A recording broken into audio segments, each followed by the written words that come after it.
Hello and welcome back to Clarkenomics. In this video, we're going to talk about debt. Not a happy topic, but fortunately, we're not talking about your debt directly.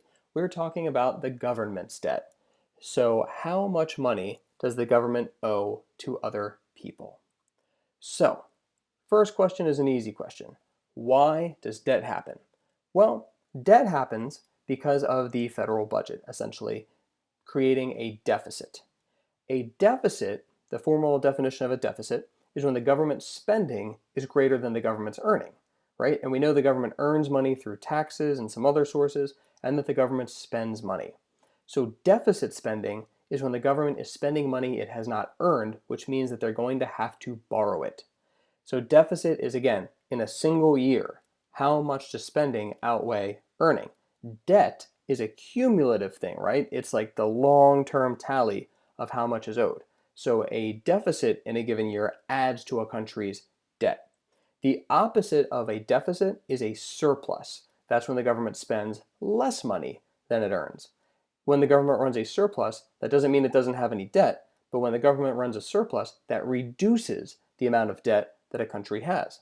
So this is a graph since about the year 1980 of the federal surplus or deficit. As you can maybe tell, most of the time the government runs a deficit. So this zero line would be if the government perfectly balanced the budget. In other words, they spent exactly what they earned. Anytime the blue line is below, that's a deficit. They're spending more than they earn. And anytime the blue line is above, the government is earning more than it spends.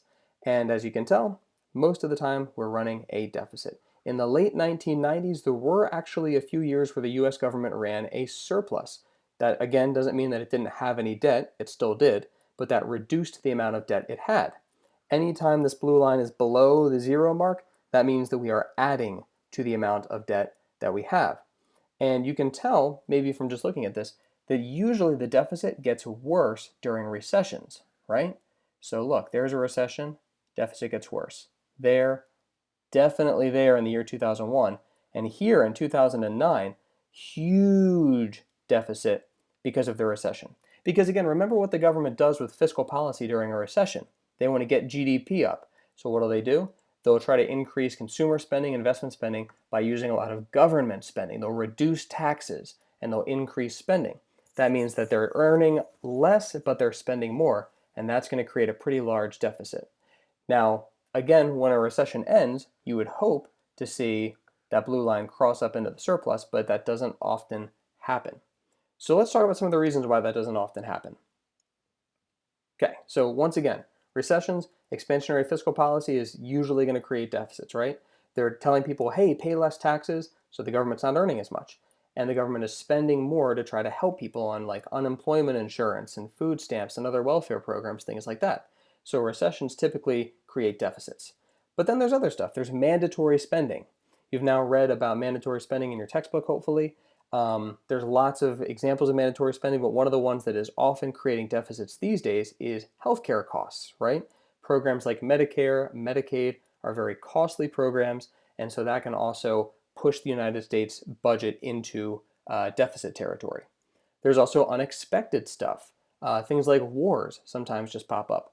The coronavirus, that just popped up, and the CARES Act is one of the biggest price tags in US history for fiscal policy, right? To try to fix this situation. The CARES Act is tremendously expensive, and no one's really talking about this quite yet because right now we're just trying to deal with the virus part of it. But this is going to create a massive spike on that graph. It would be on the bottom of it, a massive spike in the deficit, and it's going to add a lot of money to the debt. And even more simply, in regular times when there's not a crisis, it's political behavior, right? Contractionary policy, contractionary fiscal policy, means that you're raising people's taxes and cutting government spending. Well, that's pretty unpopular, right? But that's what maybe should be happening to reduce the amount of debt that we owe, right? The government should be taxing more, collecting more money, and spending less during good times. But unfortunately, people don't really vote for this kind of thing. So these are some of the casual reasons why deficits happen, and this is what leads to a large cumulative debt over time for a country. So you might be asking yourself, how does the government actually borrow money? Like, do they have a credit card? Like, what do they do?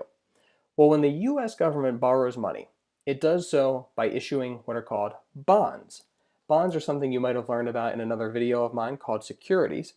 And essentially, the government is borrowing money from people and paying them back with interest, right? A bond is just a loan with some fixed take it or leave it kind of terms. And so when the government sells bonds, and the government, when I say the government, I mean the US Treasury issues bonds, they're borrowing money from people. So you might have seen posters like this from times of war in the United States for things like war bonds. War bonds are the US government, again, borrowing money from people. So if I were to buy a war bond, I'm lending money to the US government to use for the war, and eventually the US government's going to pay me back with interest. So the US Treasury is in charge of issuing these bonds. In terms of the lengths, there are various different terms of Treasury bonds you can buy. You can get ones that only last for a few months, 3 months, 6 months, 12 months, but you can also go longer, right? You can get a Treasury bond that lasts for 2 years, for 5 years, for 10 years, or even for 30 years, right? And so typically speaking, when the term is longer, the interest rate is going to be a little bit higher. Also, the US government is one of the safest borrowers in the world, meaning that if you lend money to the US government, there is a 100% chance right now that you are going to get your money back with all the interest that you're owed. It's a very low risk way to save your money. Other countries' bonds, not necessarily very safe. Some countries are much riskier and they default on their bonds, unfortunately, pretty often. To default means, again, to not pay it back. But the US government has never defaulted. It always pays back what it owes. So it presents a pretty low risk. Because of that, they don't pay very much interest, right? If something is very safe, then they don't really have to offer you a lot of interest to attract your money.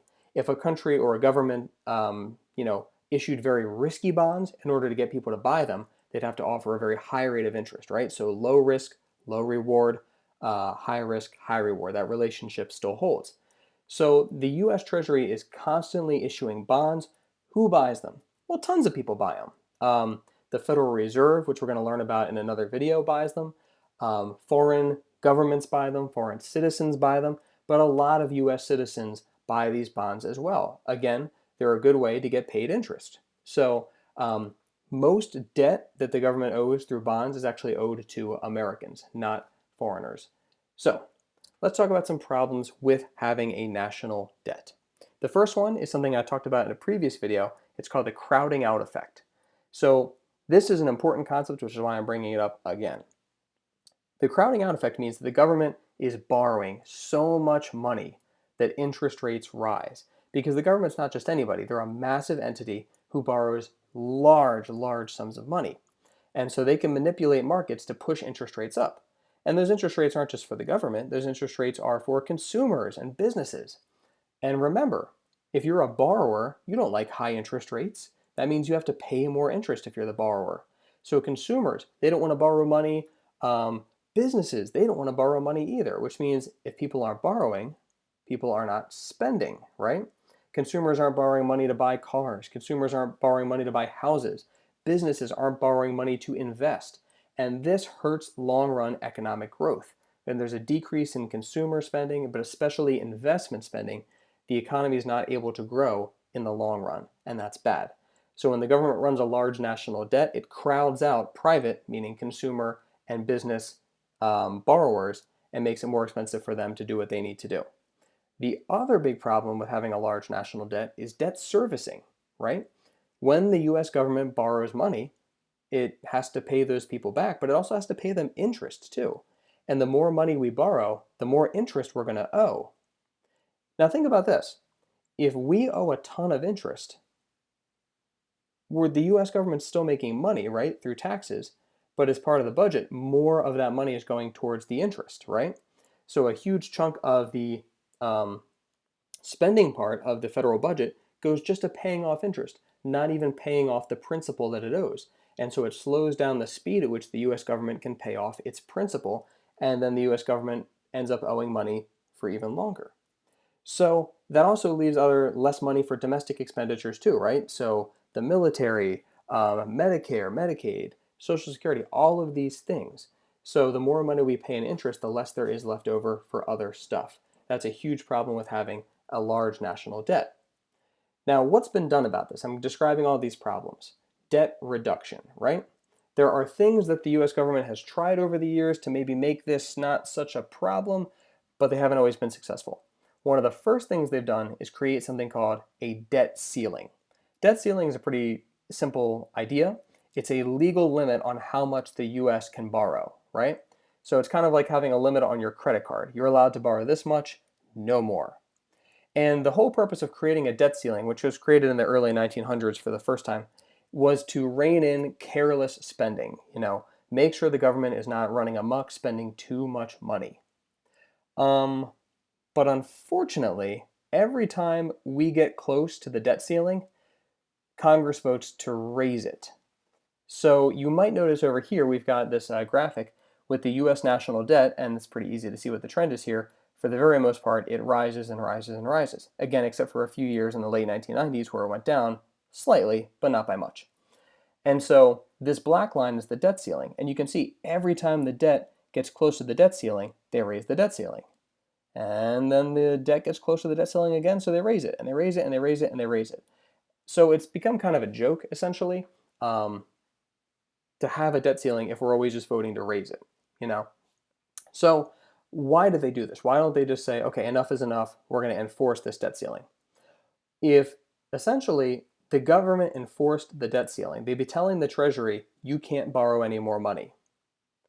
But the government still owes people a lot of money. If we were not allowed to raise the debt ceiling, the US government would probably end up defaulting on some of its commitments. In other words, they'd be telling people that lent the US government money that they can't pay it back, essentially. Now, why is that bad? Well, again, remember, most of the money the US government owes, it owes to US citizens.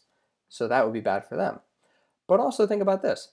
If you borrow money from me and then you tell me that you can't pay it back, you might ask me to borrow money again, but this time I'm going to say, yeah, but I'm going to charge you more interest because you present a greater risk now, right? So if the US government defaults once, it's automatically going to be seen as a much greater risk to lend money to, and people will still lend the US government money, but they're going to demand a higher interest rate. So the US government will now, when it borrows money, have to pay even more in interest. So in 2019, they actually suspended the debt ceiling, which means basically there is no debt ceiling right now, and that will last until 2021. The other solution, which fortunately the US government does not do, but some governments actually do this, is to print more money. So, if you owe money and you're the government and you run the printing presses, you can just print money to pay off your debt. Easy enough, right? Because that's what a country's central bank can do. In the US, by the way, we call that the Federal Reserve. So sometimes with this big debt, sometimes people say, well, why doesn't the Fed just print more money and we just pay off the debt with the money we print? Easy enough, dollars are dollars. Well, that would work for the debt part of it, but also you're going to create massive inflation if you do that, right? When there's more income, that's going to create demand pull inflation, and that's a very bad thing for a whole other set of reasons. So this is some of what's been done, but again, until politicians really start taking the debt seriously, it's not going to go down.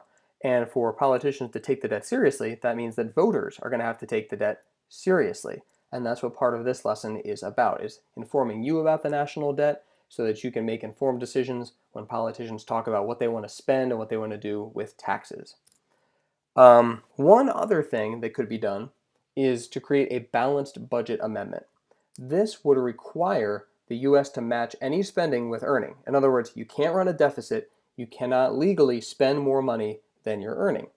Now, the US government has never had this, but a lot of the states, in fact, most states actually have balanced budget amendments. Delaware does to a degree. We are allowed to run a surplus, but we are not allowed to run a deficit. And this leads to government shutdowns at the state level as well sometimes. So the advantage of this would be, you can't run a deficit. No state can get into this crippling debt. So, that would be good. And for the US government, same thing. There would, be no new additions to the US debt. But the disadvantages, most economists are in agreement here, outweigh the advantages. Specifically, again, let's look at why deficits happen. Go back real quick.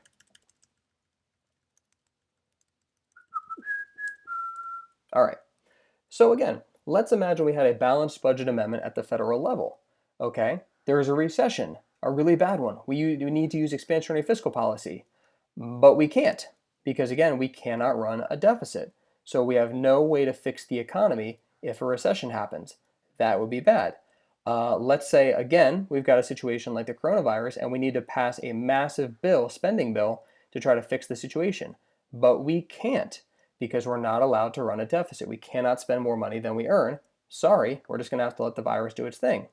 So these are some situations where the US government would be helpless if there was a constitutional balanced budget amendment and they couldn't fix necessarily the problem at hand.